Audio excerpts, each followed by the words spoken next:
guys, welcome back to Strong Successful Male. So for today, I'm going to go over a success story that was sent over by a subscriber.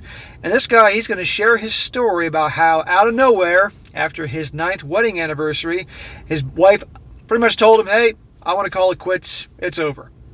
And instead of flying off the handle and acting very, not the best way, the guy handles the situation like a boss. Because you're going to see here, he knew or he suspected that there was more to this, that something was going on behind the scenes why she would abruptly end it, etc., etc.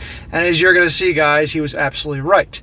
And like I said, he handles this whole situation like a boss. I'm not going to get into too many details. You guys can find out as I read the story.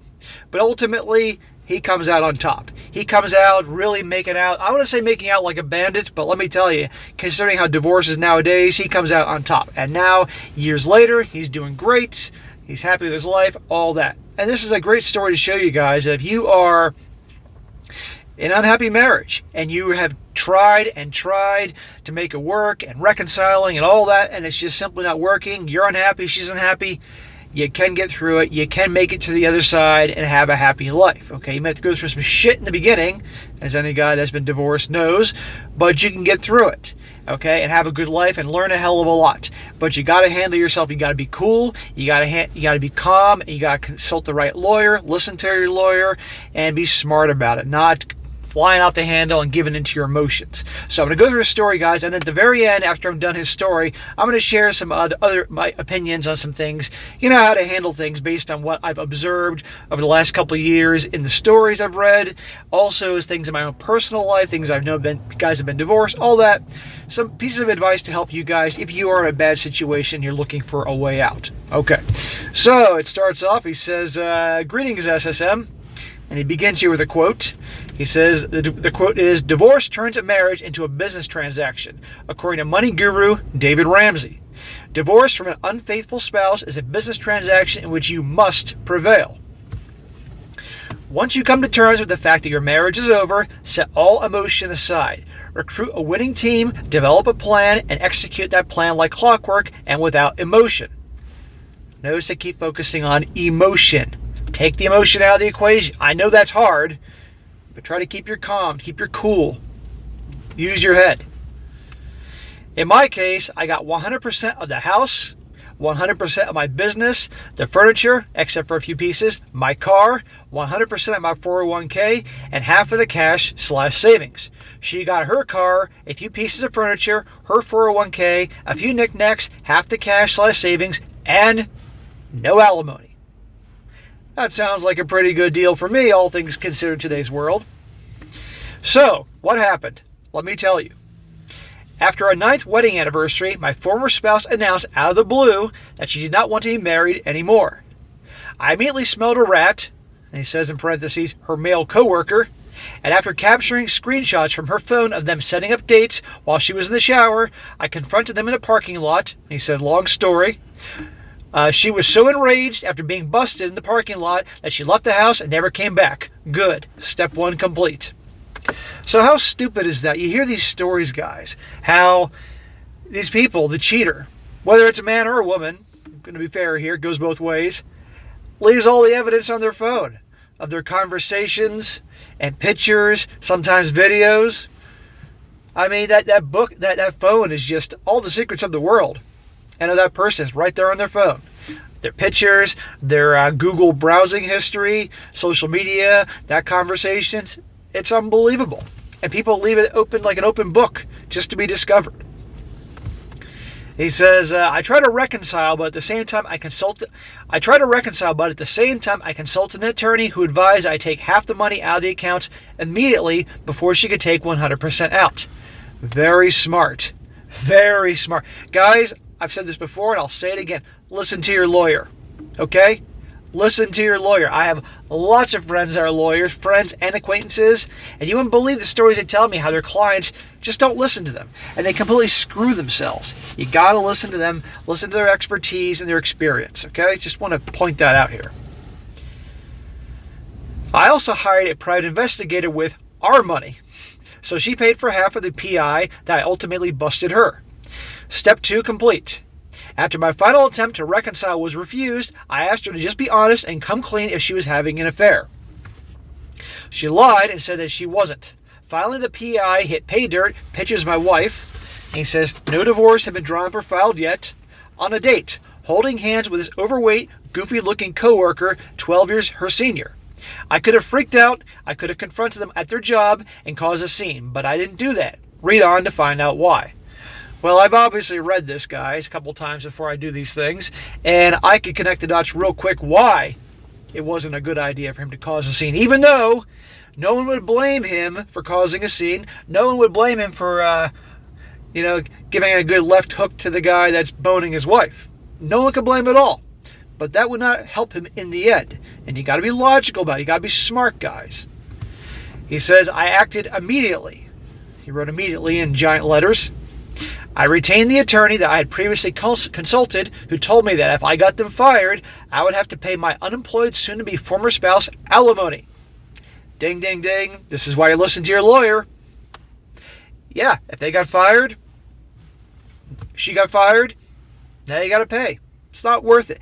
Yeah, that whole confronting them in the parking lot and all that would feel good in the moment. But the second you're driving away and you calm down from that high, then you're like, oh shit, now she's out of a job, or will soon be potentially out of a job if you expose them and the whole work relationship type of thing. And you could say that maybe he was, you know what I mean. Then you got to pay for it. It's not worth it. So I had divorce papers drawn up and called her. I asked her to come over that week because I had something I needed to discuss. She agreed. She was in a, and he says in quotations, love fog with his coworker. 80% of affairs are with coworkers. So I had to act quickly. When she came over, I presented her only the divorce papers.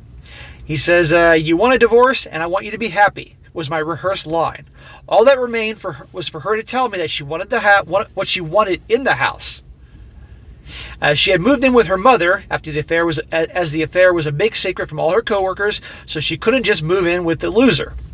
So she had no room for any furniture. She only wanted enough furniture for a bedroom in her mother's house. So we went through everything and wrote it down, and I informed her that she also needed to get her stuff out of the house as soon as possible. Very smart, man. You know, she must be truly in a love fog if she's not fighting to get the house. I mean, it's usually where they want to have a divorce and it's the gal trying to push the guy out. So she just wants to get out of there, get her furniture, and hopefully eventually go move in with that guy.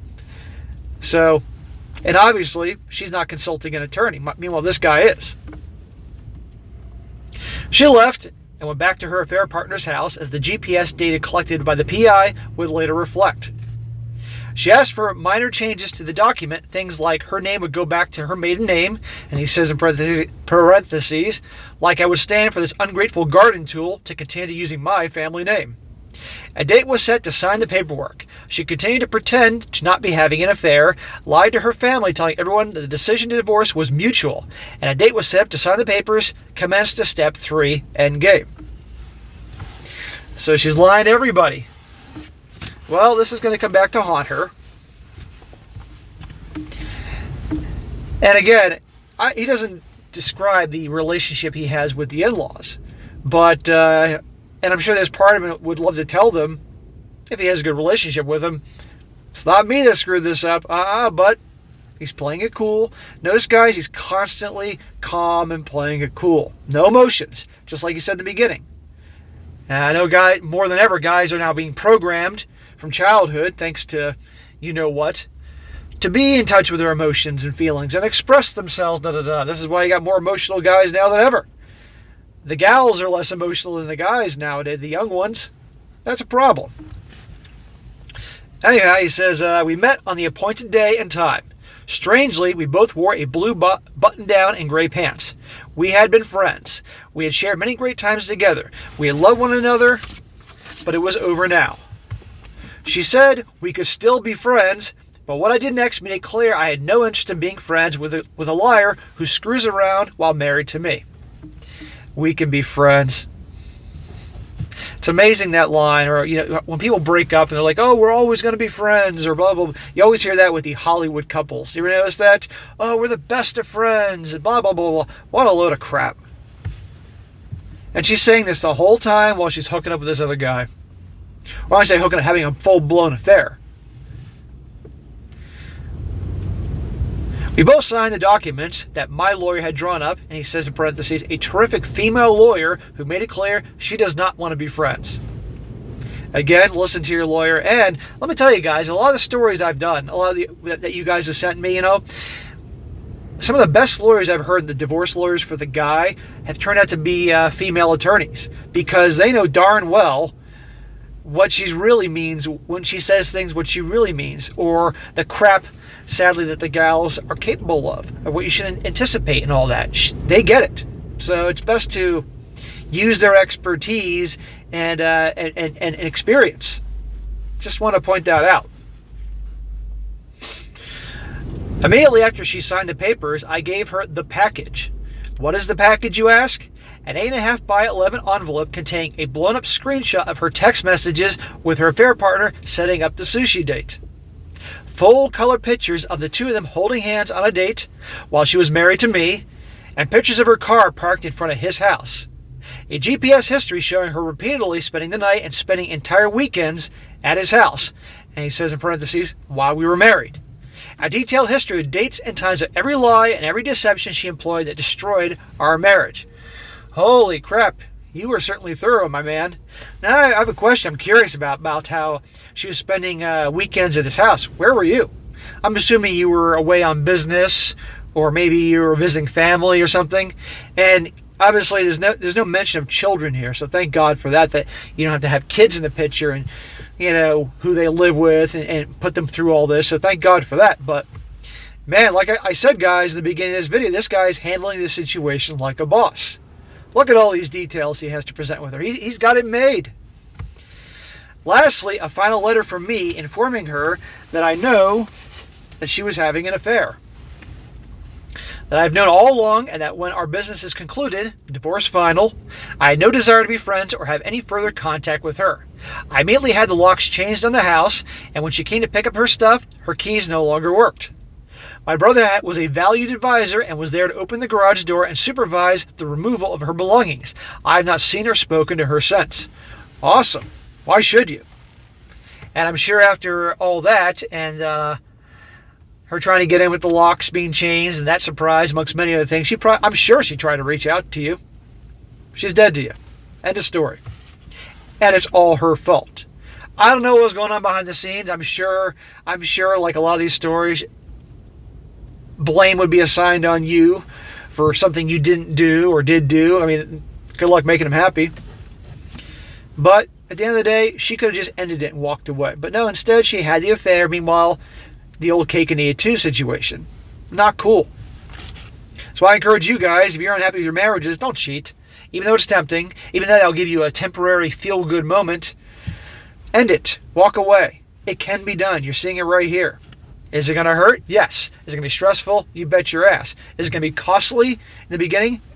It will be, depending in varying degrees. It will be worth it to start over. And a guy, we're strong, guys. We have it in us. We're survivors. You can get through it. I did everything I could to save my marriage, but after proven adultery and abandonment, the grounds for divorce were overwhelming. I am pro-reconciliation if possible, especially if there are children involved. However, if divorce is inevitable, you must do what it takes to prevail. Amen, brother. Set all emotion aside, recruit a winning team, develop a plan, and execute that plan like clockwork without emotion. He keeps coming back to the emotion, keeping cool. Laying the plan out and following it to a T. And listen to your damn lawyer. It was a clear understanding of the facts of what was happening, and the understanding of the love fog from my former spouse was in that informed the quick and decisive action that preserved most of my assets and zero alimony payments to my former spouse. Dude, what you walked away with, the house and the car and your 100% ownership of your business, 100% ownership of the house, 100% of your 401k, no alimony, man, that's great. I'm so happy for you. And you know what? You deserve that because you didn't do anything wrong, and she was the one that ruined things. She could have said, hey, you know what? Truly, I'm not happy, and let's end this thing amicably. before, of course, I mean, she did say that to you, but she didn't say, but that was when she was having an affair, and then ended it, and then she could go get together with whomever. Okay, fine. End of story. Things don't work out. But no, like these stories always go, she had the full-blown affair. That's terrible. With someone that you supposedly once loved and once considered not just to be someone you love, but also a friend. That was 3 years ago. I'm now 50 years old and the happiest I've ever been. And dude, you're 50. And if you take care of yourself and you're doing well, and it sounds like you are, you're still young. By today's standards, nowadays, 50 ain't what it used to be. I'm dating a beautiful woman. I lead a divorce recovery group in my church. I'm pursuing excellence and fulfilling my purpose. Every new day is better than the one before. Life is good. I appreciate your channel and content. Bro, that is awesome. Thank you for sending your story. We all need to hear these stories of guys that have been through some shit, they handled it right, and came out on top.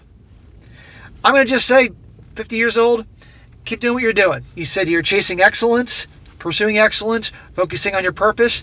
That's like between that and working out in the gym, it's like that's the fountain of youth. That's what's going to keep you young. It's going to keep your mind sharp because you're focused on whatever your purpose may be. So you're always thinking and planning and all that and strategizing. You're taking care of your body. You got a whole lot of life to live. But I will say this. If you ever consider getting married again, I would really, really think things over before you try that because you never know. I got to point that out. But great job, man. Just be careful. Take your time with this girl. You say you're dating a beautiful woman. Awesome. Have a great time with her. But no putting her on the pedestal. I wouldn't be moving in with her or having her move in with you. Do your own thing. You're going to have a great time. Now, real quick, guys, I just want to mention a few things. Like I said in the beginning, I was going to add at the end about the whole divorce thing. Like I said, this guy handled this thing like a boss. We can all agree there. But if you are in a bad situation, guys, you're in a marriage or relationship for that matter, and you're unhappy, guys, life is short. Look, this guy, he's doing great. He's happy. That can be you. So if you're in a bad situation, and I'm just going to say marriage, there's no going back. You're unhappy. She's unhappy. You're essentially staying in because you're afraid of going through the divorce process, or you're in an indecisive state of mind, or maybe there's kids in the picture and you don't want to break their hearts breaking up with the missus, but you're just miserable. It's time to really reevaluate things. And I would say the best thing you can do, the first thing you can do is when you make the decision to do it, is figure out an exit strategy. And the first thing in that exit strategy is do what this guy did by consulting an attorney. Consult a good divorce attorney. Look in your area for the best ones. I wouldn't do it too close that people might see you going into their office if you're in a small community or small town. People love to gossip. And be careful when you're Googling it to make sure that she doesn't look in your phone. So your Google history, divorce attorneys, that'll ruin your plan real quick. Do your search, but be smart about it, and consult an attorney and find out your options. Find out, because every state is a little different. And depending on your circumstances, every marriage, every relationship is different, what your options are, good, bad, and ugly. Have it laid on the table, all the shit that you could potentially go through if you go through this. Not to scare you, but just to prepare you mentally and emotionally. And when you see that all there, say and find out literally like, okay, given how things are, I've been married for X amount of years, I make more money than her, what you may end up having to pay to her, what she could get in your marriage, worst case scenario. And you can be prepared for that. And then start to figure out if that's what you want to do, get things rolling. And figure out exactly, okay, based on what the attorney said, I'm likely to pay in terms of alimony if I do pay it. Because let's just say for argument's sake, she's not cheating on you. Let's just say you're just two people living together, you're miserable, or it's just not a good thing, there's no cheating going on, so you're splitting ways. Find out what you end up owing in alimony. Find out what you, based on the lawyer's expertise, what you get in the splitting of the assets, and then figure out exactly where you would live, what you could live on, all that, and start getting things in motion. If this means that maybe you live in the spare bedroom of your brother's house or with a family member for a little while you do the breakup, figure that out, okay? Don't go asking them just yet unless they are a 100% trusted party, but get the plan in motion, okay? Don't just, that's it, we're done, and with no plan at all. Really find out everything, and then find out exactly if she gets so much alimony, or based on that, how you're going to live, what you're going to have after that, if you have kids, after the alimony, after the child support, what you got left, and figure that out. And then if that means that you got to move into a small one-bedroom apartment for a while where you're getting things together, or even something small like a studio, or hell, even staying in the spare bedroom of your brother's house, or your sister's house, or your mom and dad, or something just to rebuild, okay, figure it out. And then if you go through, and then get things rolling, because life is short, guys. And then you're in that process. Like I said, make sure you get a darn good attorney. This shows the wisdom of getting a female attorney. And fight hard to get the best you can get. And then if you go through it, you can start over. If that means that you got to live dirt cheap for a while, you can do it. Because most guys I've found can live cheap. Okay? Now, there are some guys that have spending problems. They have no emotional self-control with their spending, and they spend to make themselves feel better. That's a disaster. But if you're a guy that you don't need to spend a whole lot to make you happy. You can go out to dinner once a month if you have to. You can cook all your meals inside and save money there and find other ways to save money. Do it and rebuild. And you'll be able to do it, okay? I've done countless stories like this. I've known people in my personal life that have gone through things in varying degrees and have moved on. So can you, okay? But like I said, consult an attorney. Cover your tracks. Find out good, bad, and ugly. Figure out an exit strategy, both what you can, with your attorney, also with what you can do. If you have a confidant that you can trust 100%, like a best friend or your brother or maybe a parent, I don't know. Seek their wisdom, seek their advice, seek somebody that you can trust has been through this, that is going to blab to everybody what's going on, and figure out a plan, and then do it, just like this guy did, okay? And you can start over. You can have a good life. Look how happy this guy says he is. It can be you. So, all right, guys, that is it for today. Be sure to comment down below. Let me know what you think about this. And guys, I've said before all week, if you are on Instagram or Locals, by all means, check me out. Strong, Successful Male. It's on both those things. And follow me. I'm making a big push into social media this year. It's going really well. Thank you. And also, guys, if you have a great story you'd like to share with me or a really good article that you'd like me to cover in a future video, email it to me, strongsuccessfulmale@gmail.com, and I'll get to it down the road. And be sure to like the video, share with your friends, and subscribe. And I'll catch you next time.